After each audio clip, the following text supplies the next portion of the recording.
उल्लू का अभिषेक। एक एव हितार्थाय तेजस्वी पार्थिवो भुवा। एक राजा के रहते दूसरे को राजा बनाना उचित नहीं।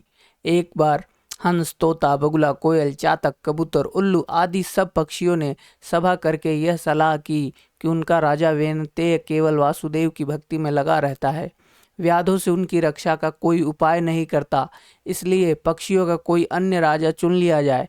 कई दिनों की बैठक के बाद सबने एक सम्मति से सर्वांग सुंदर उल्लू को राजा चुना।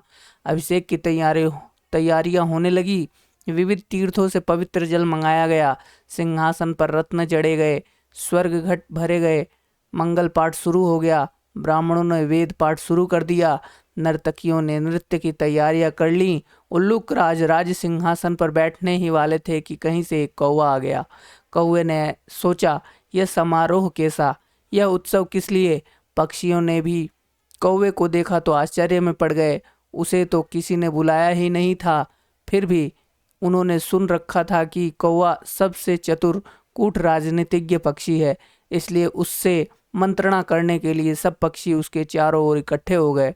उल्लुक राज के राज्याभिषेक की बात सुनकर कौवे ने हंसते हुए कहा, यह चुनाव ठीक नहीं हुआ।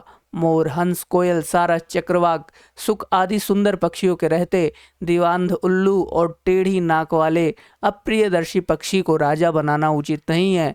वह स्वभाव से ही रौद्र है और कटुभाषी है। फिर अभी तो वेनतेय राजा बैठा है, एक राजा के रहते दूसरे को राज्यासन देना विनाशक है। पृथ्वी पर एक ही सूर्य होता है, वह अपनी आभा से सारे संसार को प्रकाशित कर देता है। एक से अधिक सूर्य होने पर प्रलय हो जाता है। प्रलय में बहुत से सूर्य निकल जाते हैं, उनसे संसार में विपत्ति की आ जाती है, कल्याण नहीं होता। राजा एक ही होता है, उसके नाम कीर्तन से ही काम बन जाते हैं। चंद्रमा के नाम से ही खरगोशों ने हाथियों से छुटकारा पाया था। पक्षियों ने पूछा, कैसे? कौवे ने तब खरगोश और हाथी की कहानी सुनाई। बड़े नाम की महिमा।